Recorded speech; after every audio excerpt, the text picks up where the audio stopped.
สบายดีตอนนี้ก็อยู่กับแอดมินดีจากลาวกันพายดีหน้ากันดั้มช็อปเนาะมื้อนี้แอดจะนำเสนอเกี่ยวกับIntegrate RX 793เนาะ FF New Gundam รองรับ Infinite เนาะซึ่งมีทั้งเบิด2กล่องเนาะเองแต่แอดจะเอากล่องหนึงมาประกอบกันเนาะมาเบิ่งในส่วนของแผงรันเนอร์สติกเกอร์และปุ่มคู่มือแมนนวลกันเลยเนาะโอเคเนาะเพื่อบ่เป็นการเสียเวลาเฮามาประกอบกันเลยก่อนประกอบเนาะแอดได้เอาหุ่นไปเฮ็ดสีก่อนเนาะแล้วจึงนำมาประกอบแล้วก็แยกชิ้นส่วนออกจากแผงรันเนอร์ของหุ่นเนาะแล้วก็ค่อยประกอบทีละขั้นตอนไปประกอบจากหัวโตแขนส่วนตีนขาแล้วก็ส่วนเอวสะโพกเลยเนาะสำหรับคนที่ถามเป็นหยังคือบ่เห็นหุ่นนี้ในเวอร์อนิเมะเนาะเพราะหุ่นตัวนี้จะเป็นเวอร์variation เป็นเวอร์ใน What If หรือ Side Story ถ้า New Gundam ได้ถูกอัปเกรดและพัฒนาในอีกรูปแบบหนึ่งเลยเนาะก็จะเป็นแบบนี้และเป็นหุ่นที่อโมโรได้ใช้สู้กับชาในภาคชา Counter Attack เนาะแล้วก็เป็นหุ่นที่มีระบบอัปเกรดจากตัวเก่าน้อยหนึ่งและชาหุ่นของชาก็จะใช้ระบบรองรับฟันเนลคือกันจะบ่มีฟันเนลแบบปล่อยได้ออกหลายๆบิดเอาไว้สู้กันเนาะ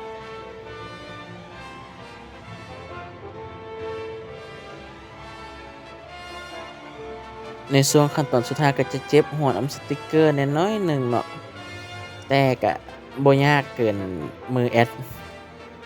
แต่มันก็น่ารำคาญนิดนึงเพราะในส่วนนี้ปกติ EG จะต้องแยกสีมาให้เนาะแต่ตัวนี้เขาจะบ่แยกสีมาให้ฉะนั้นเราต้องติดสติกเกอร์ในส่วนนี้เนาะซึ่งเป็นสติกเกอร์แบบพิเศษอีกมาให้สำหรับ RG บ่แม่น RG EG and Integrate New Gundam FF เนาะหลังจากประกอบแล้ว EG New Gundam FF รองรับฟิล์มฟันเนลก็จะมีรูปร่างหน้าตาประมาณนี้เลยหลังจากแอดเอาไปเฮ็ดสีแล้วนำมาประกอบแล้วติดสติกเกอร์ดีคอต่างๆแล้วเนาะสีสันสวยสดงดงามแล้วก็สัดส่วนที่ว่าโตใหญ่เอาเรื่องเลยพอสมควรในต่อไปก็เป็นในส่วนที่เฮาหลังจากปิดไฟแล้วนำไฟแบ็คไลท์มาแยงใส่เนาะตัวหุ่นจะเรืองแสงในช่วงตอนกลางคืนซึ่งเป็นสีที่แอดได้เฮ็ดไปก่อนหน้านี้แล้วค่อยมาประกอบเนาะตามหลังเนาะยามอยู่ตอนกลางคืนสีของ New Gundam จะเรืองแสงตามนี้เลยอยู่คอกพิทบริเวณหน้าอกแล้วก็บริเวณอาวุธแล้วก็ดวงตาของ New Gundam เนาะสุดท้ายนี้คะแนนโดยรวมแอดให้ไป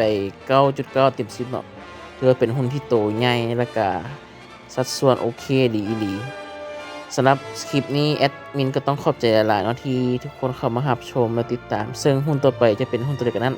เอาไปรับชมในคลิปหน้าเลยเด้อขอบใจ